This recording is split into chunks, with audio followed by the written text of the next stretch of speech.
You want to see something really scary? You bet. I'll tear your soul apart.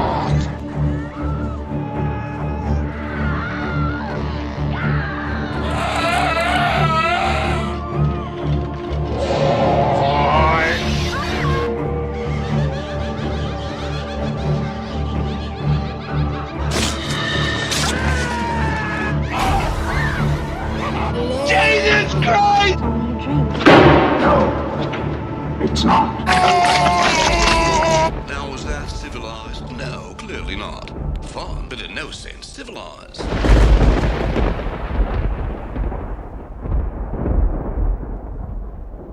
Welcome back to another edition of Deep Cuts, the show that cuts deep into the heart of horror. And welcome to another new edition to our lineup on Deep Cuts, the Maestros of Mayhem. This is a series where we spotlight the careers of some of the great auteurs of horror filmmaking. When my guest decided to recommend this one, I kind of lit up because this is someone who is equal parts revered and reviled. And it gave me the provocation to want to jump into this man's work. And I'm really excited to talk about it because of that. So today we are talking about, musician, director, all around rockabilly badass, Rob Zombie. And I'm so happy to talk about this with a very dear friend, one that has pretty much been my connection to horror long before I really started jumping into the horror pool. That is Mr. Keenan Mcclelland. Welcome to the show. Hey man, how's it going? It's been quite a while. You are actually, I gotta say, you're one of the friends that really kind of nudged me into really starting to throw myself into horror. It was great, like really kind of like eating it all up. And then finally, like anytime jumping any opportunity to talk to you about as many things as possible. And it's been great shooting the shit on the mutant fam and everything. It's been outstanding. Absolutely. We're getting this nice little like community together. So it's nice to see, like, we've been in a lot of different fandoms for quite a while, so it's kind of nice to, dip your toes into horror. And kind of, I appreciate people that, I've been friends with for a while that kind of say like, I'm just now getting into horror. And like, they kind of are a little embarrassed by it. And I'm like, no, like, don't be embarrassed. That's really cool that you're kind of finding these new movies and you want to like, delve into them. And it's like, nobody should ever be ashamed for what they have seen or what they have not seen. The fact that anybody's getting into horror is just really rad. So I've been peeking and spying here and there in your journey, and I think it's really cool, especially the Halloween 3 Tom Atkins love. You can't not love Halloween 3, man. Yeah, come on. Right? I think I love it, and I've just been loving this, my love of schlock, and I kind of feel like it's been kind of opening me up to really fall in love with even the stuff that's like of dubious quality, but I enjoy because what they do is so that shit insane that I just kind of enjoy it for that, Sure. But going the distance, right? Yeah. Like, I mean, Halloween is such a very basic premise of just man goes after woman, the shape before he had the Michael Myers name. So it's just kind of just straightforward. So I always applaud directors that kind of like, especially Carpenter at that time, where it's like, he has I know this isn't a podcast right now about Halloween, but we'll get into zombie here in a second.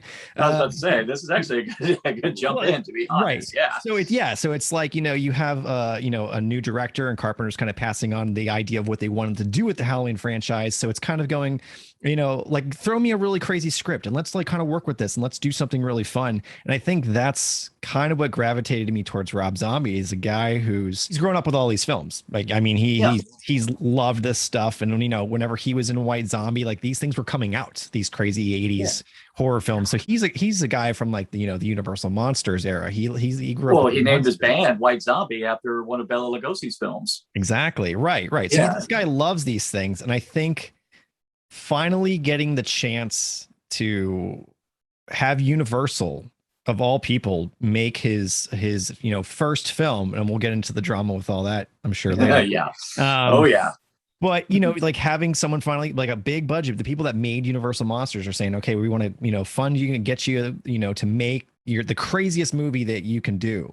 And lo and behold, he did. Yes, and I think that's what makes it one of my, if not the favorite horror film of all time, because it is like, it's that pure drip of everything that I love about horror and craziness. And we're not going to do a dramatic slow burn like A24 kind of film. Like, it's just going to be balls to the wall. I remember starting with Rob Zombie when he started off with White Zombie, and first being More Human Than Human, of course, definitely got my attention when he kicked off. And how can anyone not love his the song that he contributed to the soundtrack to Beavis and Butthead Do America, to probably one of the best hallucination sequences, which, if I'm not mistaken, didn't he also contribute to that sequence as far as the visuals? He's always done kind of that Rat Fink kind of crazy animation look. So I think that was definitely like involved with the Beavis and Butthead thing. Like they're gonna be tripping and they all need to have look basically like Rat Fink monsters, and they're evolving, their faces are melting off with skeletons behind them. And it was great. I mean, the sequence was hilarious. It was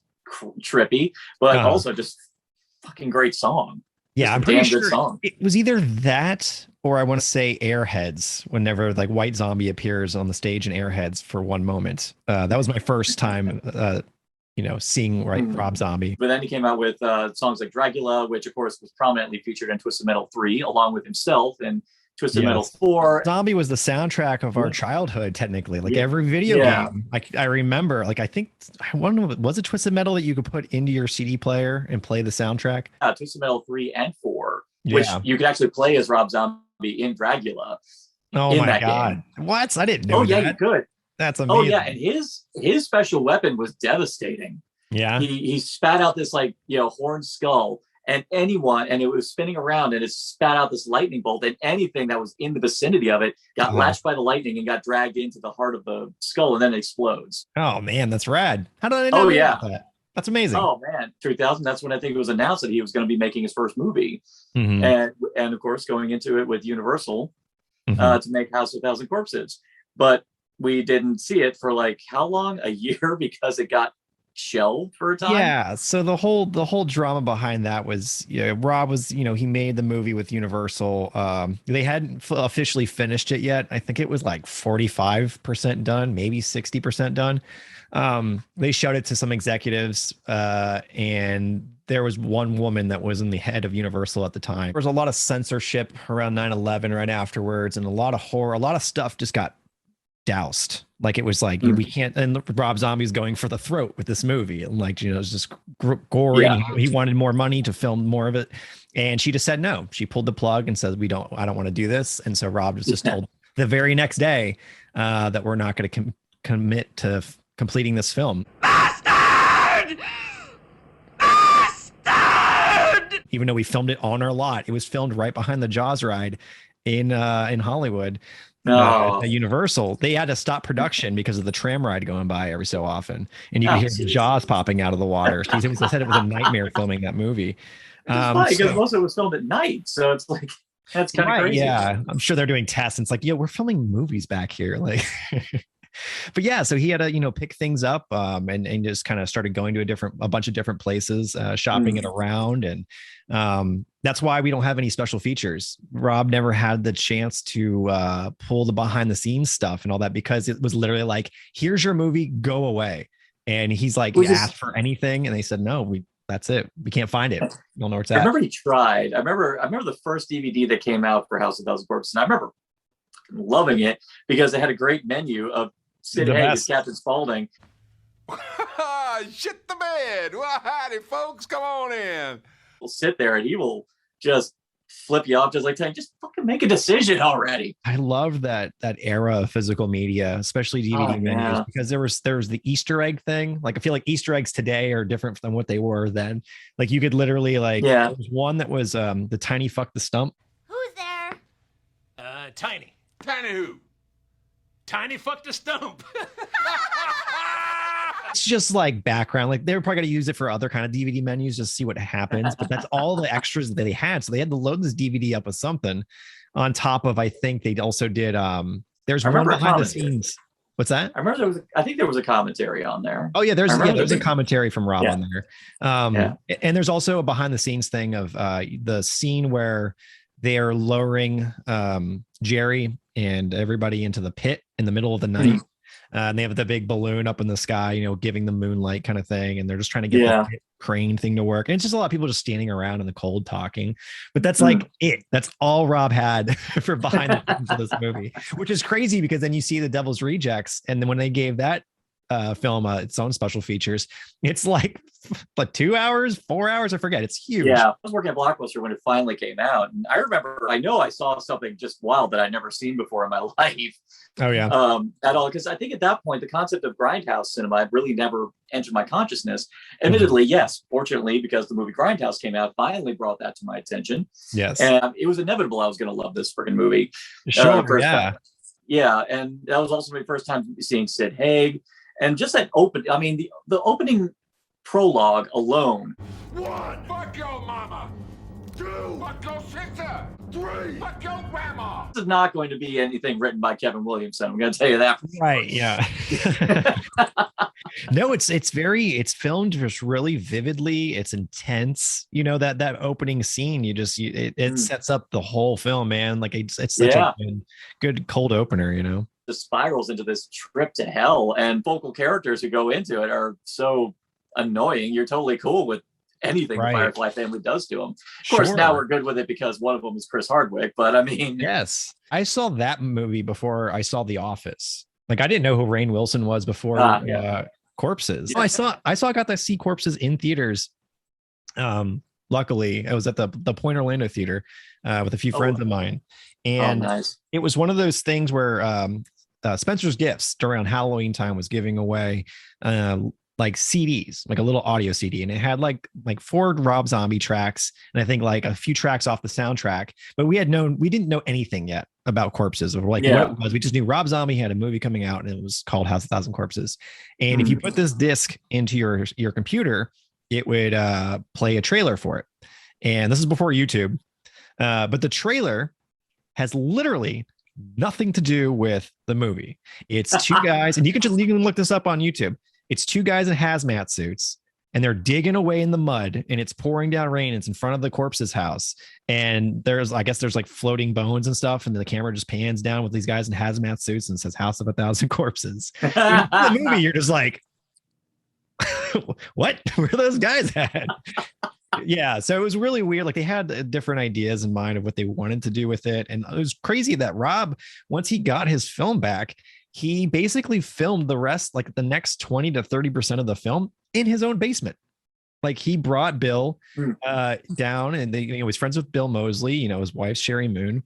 So a lot of the scenes where Sherry's like laying there naked with with a skeleton next to her rubbing, it's all like that music video trippy kind of stuff. That's in Rob's basement. The stuff with Bill Moseley where he's playing the newscaster and he has a fake mustache and he's talking about the Rugsville girls being taken, that's in Rob's basement. Like Rob was like, I got the 45% of this film done from Universal. We will figure the rest of it out. And then Lionsgate's like, yeah, man.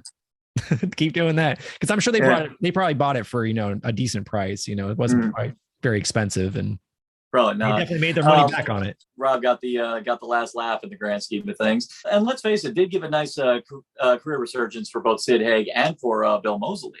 Yeah, it was definitely the first thing I'd seen Sid in. I think, like, I obviously went back and I watched, Spider Baby, and like all the other great things he's been in. But yeah, Corpses was kind of like, man, well, I gotta watch this guy. Yeah, this guy.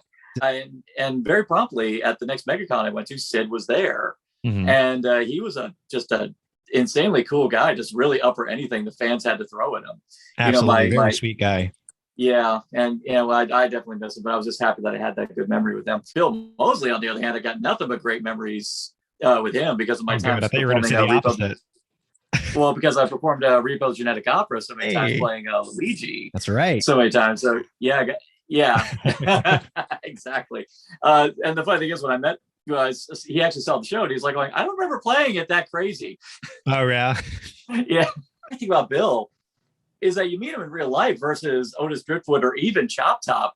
He is a complete opposite of those characters. He is an actor of actors, man. He is. Yeah, he truly is. And he just got put in that horror world and was like, I'll do it. But he's like, he'll wear like a sweatshirt for his favorite college hockey team to the cons, clean shaven. He's clean shaven, just totally cordial and very affable. And then he'll just turn around and just play like the most disgusting, loathsome, like, crazy ass characters. Bill's wonderful, man. Anytime I got a chance to see him, I talked with him at a Dragon Con, and he's always been just super cordial and humble. And they're all great. That's the thing. Like when I see Rob Zombie talk about how he tries to, like, some people would give him shit for always casting the same people and stuff. And he's like, honestly, like we throw barbecues, and he invites everybody like Ken Foray and Bill Moseley and Danny Trejo and Diamond Dallas Page, because once you start working with those people, he's like, it's like a family. Like everybody's just really cool, and you don't want to work with anybody else. Like if you get a budget for a film. If you know that you can work with these people, and the best part is most of these people he's working with are very talented, very versatile performers. Yes. One thing I remember reading from Rob that I really, really appreciated was the fact that he's like, I don't think he hates pretty young people, but he's just like, like there's so much of that in films these days that nobody's casting real actors. And then you go to these horror conventions and there's all these actors and actresses that have done such great jobs that they're just, hanging out, shelling their 8x10 for $30 and just trying to make a living. And they have this great, backlog of films and these classics. And Rob literally he was releasing each day, like the new cast members for the new Halloween.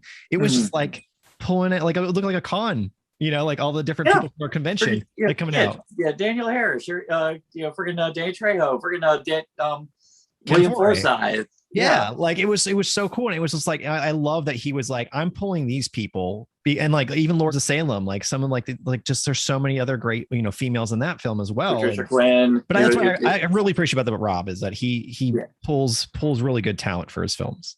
He really does. And speaking of really great talent that doesn't get the love that frankly I feel she deserves, especially after watching Lords of Salem, freaking Sherry Mouzambi was my favorite movie star. I don't know. Marilyn Monroe. No, Betty Davis. Sorry, you lose. That is a freaking talented woman right there. She is incredible. I mean, and she's gorgeous. That's one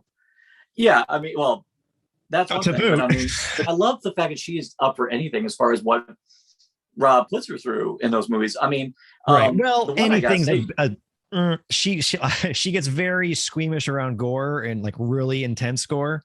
But she's ride or die with her husband.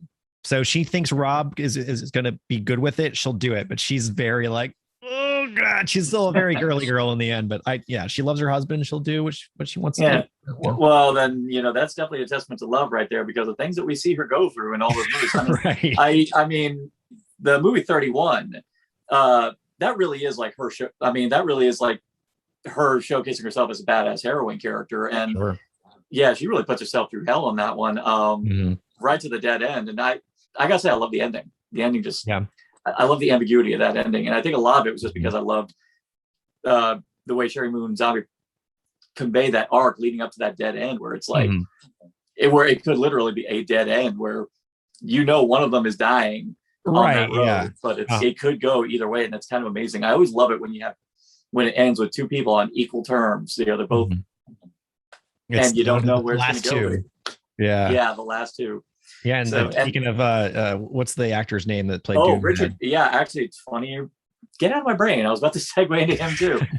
Richard Brake is the actor who popped in on, I think it was 31. He jumped in first, and then it was 3 from Hell afterwards. Yes. He might be Rob's new good luck charm. I hope he keeps using him, because both. Sure. Yeah. Well, that's the thing too. I mean, like, nobody can replace Sid Haig, when it comes of course to not. The 31, and we know the stipulations of, Rob knows that like he didn't want to replace, Sid Haig, but with everything and his health, he had to make a decision. So it does kind of feel like a just thrown in kind of thing, like, oh, this is just Otis's cousin, you know what I mean? Like in this movie, but take it from that point of view and just like, he is the new third of the 3 and just continuing the story. I think Richard Brake picks up pretty well, man. He's a great actor. I mean, look at Mandalorian. He showed up in Mandalorian, that tension in that scene, man. He's the guy who killed Batman's parents. Take it easy. Here you go.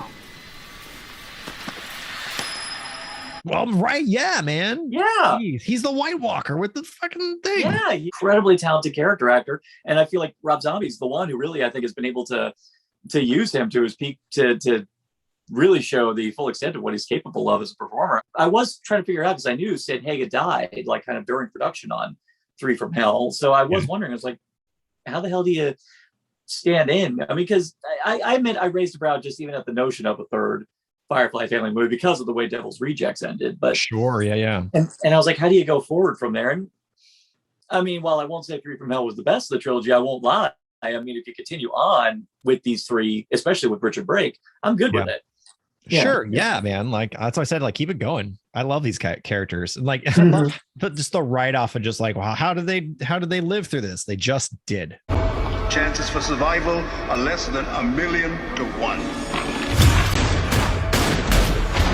They just like, did. It's such a Rob Zombie thing. Like they just did. It's a fucking movie. Let's keep moving with it. I think that kind of goes with, I think the other reason why I not only do I love horror, but I love like low down, dirty, down in the dirt horror. I mean, well, that's why I friggin' am madly in love with the works of Frank Henenlotter. In other films, they would actually have to try to legitimize how they can do these things with some really complex writing. Much like Bassett's case too. No, they survived the fall. They're still alive. In this case, they survived getting littered with bullets. Right. Like I remember going into 3 from Hell. Like we knew nothing, and I was just like, man, I gotta know how they to survive this thing. How did they? And even then, it's like, why would they bring them back?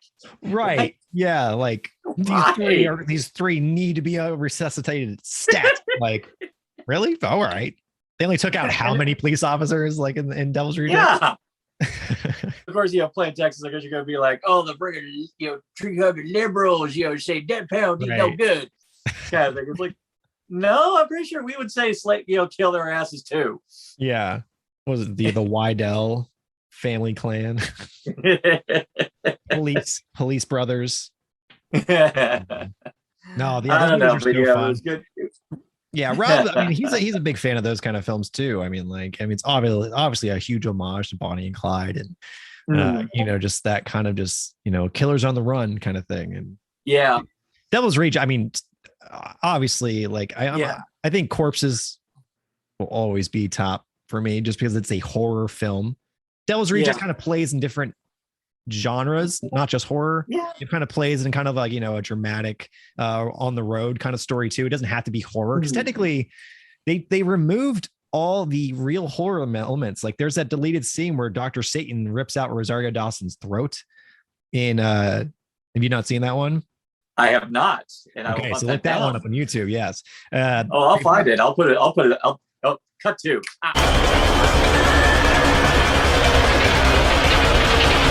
Rips her throat right out, and she's covered in blood. And so they were like, are we going to use Dr. Satan in the lore, or are we not? And they just decided not to, just because that part of Corpses was just kind of tacked on whenever the filming production ended with Universal. They were like, okay, we got the money, we're going to make the this crazy story, because originally Corpses ended with, it was all Grandpa in the original script was Dr. Satan, and they just lure kids to the hanging tree, and that's the house, and it's all a big joke on Halloween night. But just kind of fell flat as an ending for a movie. It's almost like a dream, like you wake up and it's like the whole movie's a dream. Come on, man. So they just like, no, it's a movie. Like, let's go really fucking crazy with this. We're going to show you all the corpses underground. We're going to go to Dr. Satan's lair. We are actually going to go to the titular House of 1,000 Corpses. Yes. And find out that, there are 1,000 corpses down there. Right. So it's weird that then Devil's Rejects kind of just takes that away. But I feel like if it kept Dr. Satan, you'd still be like, well, how does that story play into the rest of this? You know what I mean? So I could see him making it work somehow, some way, or at the very least, just doing something with it. It'd be kind of sure, man. And imagine like a movie getting written or like announced by like the classified files of Dr. Satan.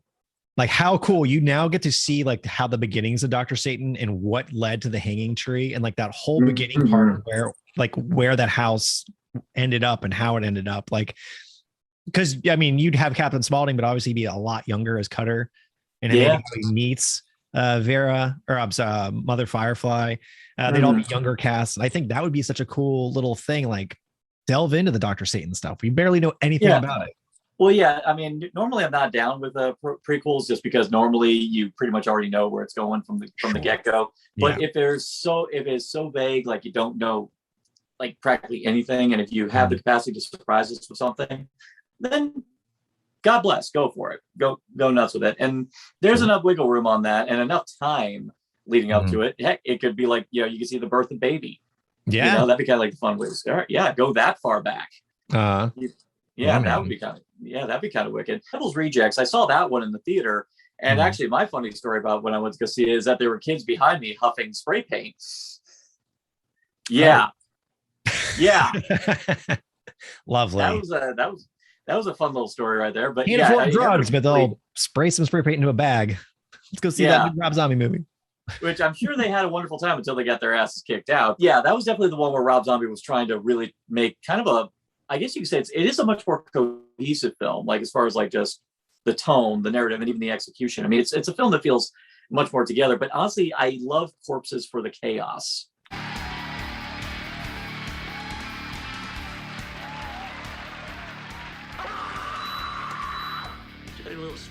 I just love the almost ADHD nature of the way it's cut together. And yeah, I guess the Universal pulling the plug on it was kind of like the thing that kind of made the film better, because when he took control of it, it gave the film the wonderful erratic balls to the wall identity. Right.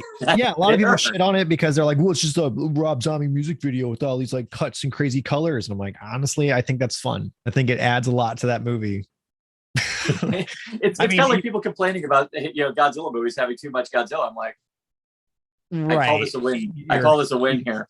Yeah, I love it at the Halloween Horror Night house at Universal to bend a room to another room. It was those transitions. They projected static, and you saw these kind of crazy things. So you felt like you were literally in a Rob Zombie movie. Like, that's great. Yeah, the ultimate vindication is the fact that Universal, finally, pays him money to do a house for a movie. They was paying him to do a house, and the best part is, it wasn't just a throwaway house. It was the best house of the year, probably, to a lot. Yeah, it was easily one of the most entertaining houses. I think Lynn and I went into that sort of like 3 or 4 times. Well, one we went into for the very simple fact that around the time the house popped up, it was announced that Sid Haig had passed, and me and Lynn went in there specifically to like salute Captain Spaulding upon entrance. And I did notice people were actually leaving flowers and stuff on his counter. Oh, that's sweet. Yeah. I thought that was the most wonderful thing. But no, immediately when I walked in, we saluted the captain. That's great. That was the part I was wondering, like, how the hell do you replicate the segues that movie had, where it just had these random cutaways to movie theater trailer bumpers? Mm-hmm. Yeah. And it's like, how do you get that movie? And in between rooms. Yeah. And it worked. Isn't it great how a film being tanked at 45% done and then filmed halfway into a basement of his own home and then added like music video features. It built something that Parab was probably like, man, I hope this works. And it does. Like it's now probably, like it's now getting to the point where like people are turning around, because for like a decade, almost 2 decades, people trashed me for saying Corpses is one of my favorite horror films of all time, because it was an easy go-to. Rob's wife sucks in it. Oh, what are you talking? He puts his wife in everything, and you're like, it's freaking great. I mean, and you know what? And the best part is, she does have. If there's any movie that she has a strong leg to stand on, it's Lords of Salem. Absolutely. Easily. I think when I started watching it, you had told me that that's the one that you were betting that I was going to like the most, and you were absolutely 100% right. That is easily Rob's best movie, and that's easily her best performance ever. I mean, and it was definitely the one where, not saying that he was obviously ashamed of making Rob Zombie, but it was nice to see that he really wanted to make a movie that was kind of like bigger in scope compared to everything he had done before. Sure. But it still felt in its DNA a Rob Zombie movie, but it felt like him with a much larger gaze. Like, you gave him the money to really kind of do something a little bit bigger. I think his DP was probably different from his past ones. And they shot it in a very Kubrickian look. A lot of the shots are very even, a lot of pans forward and back. There was even a strong Argento influence too. I was definitely getting some very strong Suspiria vibes from it. I wouldn't be surprised if that was an influence as well, especially with a lot of the color palettes. Yes, that he was playing with in that one. Not just that, but also some aspects of the production design, especially with Sherry Moo Zombie's room, or her apartment had a really wicked. I wouldn't mind having an apartment that looks like that. Big moon with I forget what movie that's from, but a great apartment. Amazing apartment. The shots around Salem are gorgeous. The soundtrack is beautiful. There are some cheesy moments with Ken Foray and like the guys at the radio station and like the sounds, but that's what it is. Like, they're radio disc jockeys. Like, but that's funny. And that's the other thing I liked about it, is that it had levels. I mean, on one side it could be slow burn, brooding, and intense, but then you go back to the radio station. I actually look forward to the radio station scenes as a kind of like a nice break from it, because her with the dynamic between Ken Foray and her fellow DJ, I was like, I love those scenes. They're just they did. I was like wondering, did they improv them? Because they just seemed like they were so comfortable with each other that the dynamic that they just seemed to just enjoy just shooting the shit off each other. Yeah, I forget that actor's name. The other disc jockey guy, Whitey, the falling in love with Sherry Moon. Down there. Like Richard Brake, I feel like he's kind of another go-to for Rob for his future films, and possibly I think as he's in the running for Herman Munster for the new Munsters film. So we shall see. But he played the caveman in the Geico caveman commercials. So he's always had so he's stepped up. So he's gone up in the world. Yeah, he's always been a tall, kind of goofy, big foreheaded looking guy. So I think he worked well in Rob's films. They always gave him fake dentures. In the Halloween movies, he plays Seymour Coffins, which is a play off of an old horror host. I think Vincent Price did this character in a film. So he's dressed as that character in Halloween 2 during like the big parade scenes and stuff like that. And he's just on stage making jokes, just being an idiot. So I think Rob thinks he's just fucking hilarious. So I can see him putting him as a Herman Munster character. So yeah. The one thing that saddens me though is the one movie that we all wanted to see happen that never did, specifically. But then again, it's true of most of the fake trailers in the movie. But I really wanted to see a full movie of Werewolf Women of the SS. Werewolf Women of the SS. Written and directed by Rob Zombie. Well, first off, I got excited. I said, from Rob Zombie. And I was like, yes. The idea of Rob Zombie making a Ilsa, She-Wolf of the SS parody grindhouse movie. I'm like, yeah, that's something that we got to see. But not for nothing. I'm sorry, but we got to have... It's my vision! I think it's the one instance of whitewashing I think all of us are okay with. Right. Well, I mean, that's what they were going for, right? Like they're trying to go for like in the 70s, like everybody was ridiculously whitewashed. And wouldn't it be funny if you just had Nicolas Cage of all people play Fu Manchu? Sybil Danning's in it, and she looks super sexy as an evil Nazi werewolf woman. Like She plays a stripper werewolf one time. Right. They'll never let her go. Yeah, the trailer never happened. And, we were sad about that. But one day, Rob, maybe when you're done with the Munsters, or the Munsters are done with you, we'll see how that goes. Sure. But in the meantime, speaking of things not being done, there's one thing, a new tradition we got here on Deep Cuts, which now you are going to indulge in. It's crunch time.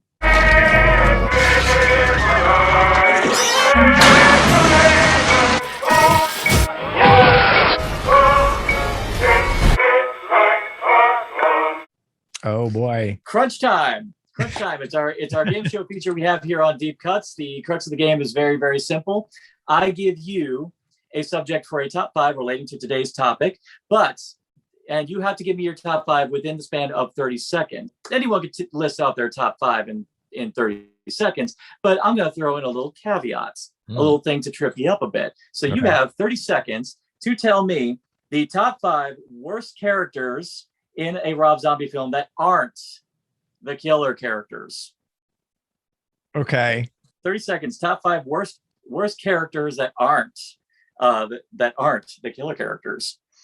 So, and 30 seconds and go. Okay. I'm going to go with Annie in the Halloween movies. I'm sorry, Daniel Harris. You were just a whiny person in that movie. Let's go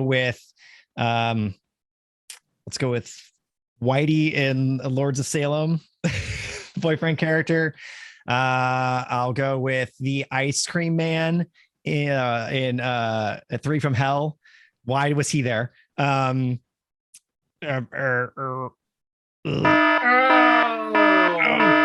out of 5. Oh. 3 out of 5. Womp, womp, womp. Fury. My brain kept wanting to say Jerry, and I'm like, no, I think Chris Hardwick does a great job as Jerry. I should have said Mary. I should have said Mary. What a shoulda coulda, but that's the way the game is played. Cut off her tits and shove them down her throat.